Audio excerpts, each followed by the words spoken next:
opportunity to speak to you today. Oh, no problem. Thanks. What made you choose this title and subject for this book? It's the growth in social network medias and digital media, new media, the internet, particularly cyberspace, virtual space, and how it's used in conjunction with our society. So um, I thought it might have warranted some type of observation uh, to focus on how those particular demands for that type of social networking, how it affects cultures and how cultures interact with that. Whether they are, because in itself it becomes its own culture. But it's like, how do we bring these particular stereotypes um, that are common in our physical world to a virtual space? Okay. Um, Now you have written like 6 books, and this is your seventh book, right? Right.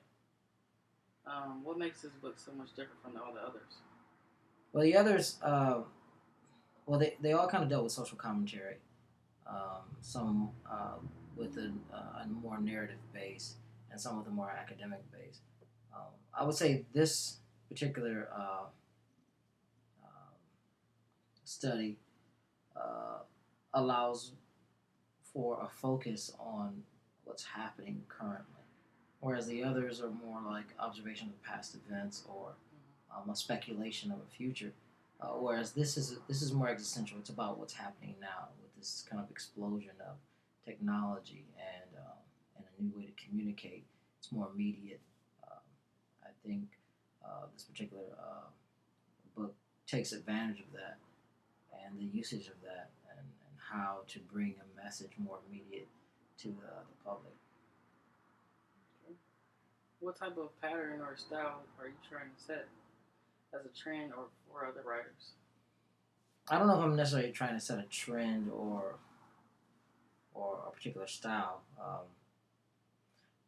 I guess in some ways I hope to revive the black writer in essence, who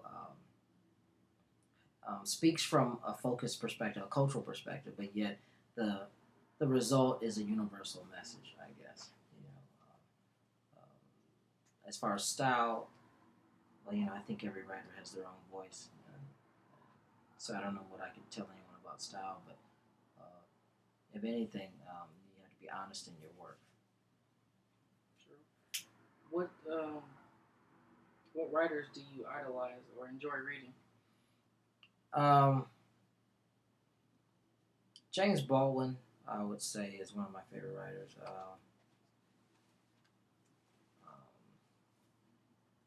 I would say Ralph Ellis. Some, those would be not necessarily contemporaries, but Richard Wright, of course, to fall into that same grouping. Um, gosh, Gabriel Marquez is another one of my favorite writers. But if I was going to talk about anything, any writer in uh, within my generation, I'd be hard pressed to find any writers that I would would say I enjoy reading currently, because I don't the what's out there currently. I don't think it really is speaking to anyone. So you don't think it's really as strong? I don't think. I think actually, I think hip hop. Um, it has more of the voice of what's going on right now. At least it did. Up until Jay Z and Tupac. Well, not Jay Z, but what's that guy's name? Biggie Smalls. Yeah. But I would say, but even now, if you're looking for uh, to hear something that has value or to read something that has value, um, you may have to go to your own drawing board currently, because what we're getting now is stuff that's overly processed. There's nothing wrong with with commercialization of a thing, but when it begins to lose its substance, that's another issue.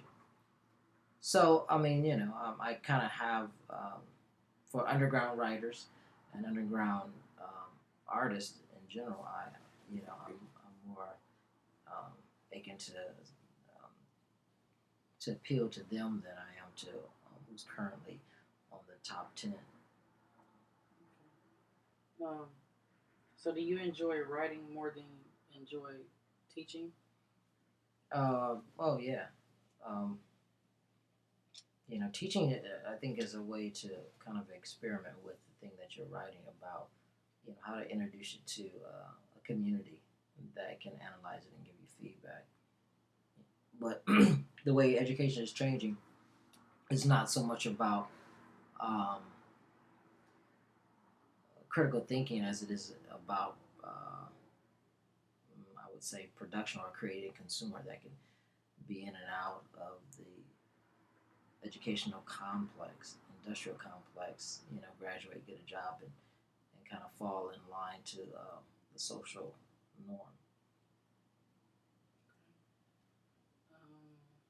You're also in a band right now, right? Yeah. And what's the name of your band? Six Hands Mouth. Do you guys have a way that people can contact you and listen to your music, like a website or anything? Yeah, they can go to Reverb Nation and listen to the band stuff. Okay, I have two more questions. Is it hard for you to juggle the website, the band, and writing all those things at once? I don't know if it's necessarily hard, but it takes a lot of time. But I figure we got about 5 minutes in this world, so and I probably have 2.5 left. So I figure that you do as much as you can to create a legacy that people can benefit from. Okay. Last question. Do you have any inspiring words for new writers, and where can they get in contact with you? Um, how to inspire? Well, if I was going to say anything that would inspire, I would say don't let them tell you you can't do it. Um, you know, but first and foremost, you have to get beyond yourself, because part of the artistic process is taking a part of yourself and revealing it to the world. And of course, anybody that's been in the world longer than 5 minutes, well, better said, you're over 5 years old, you know that the world can be a fickle and a judgmental place. But also, you understand that without creative minds, then there wouldn't be anything. You wouldn't have the clothes you wear, you wouldn't have the buildings you walk in. So I would say, um, don't stop whatever you're doing, but just be prepared uh, to toughen your skin up a little bit when you're being judged. Um, what was the other question? Oh, that was the last question. I don't have any experience. There's one. I thought it was another part to that question. Inspiring Oh words. well, I was asking you, do you have any inspiring words for new writers? And the second question was, where can we contact you? Oh, well, you can always find me somewhere on the website. You can go to the as far as like my understanding is these interviews will be posted on the Institute website, the Institute for Critical Theory, Culture, and Digital Media, um, and you can type that in all one word, .webs.com, and it'll pop up, and you can click on the interview. You can leave messages there in their mailbox. Okay. Yeah. Well, thank you for giving us this time today to ask you all these insider questions.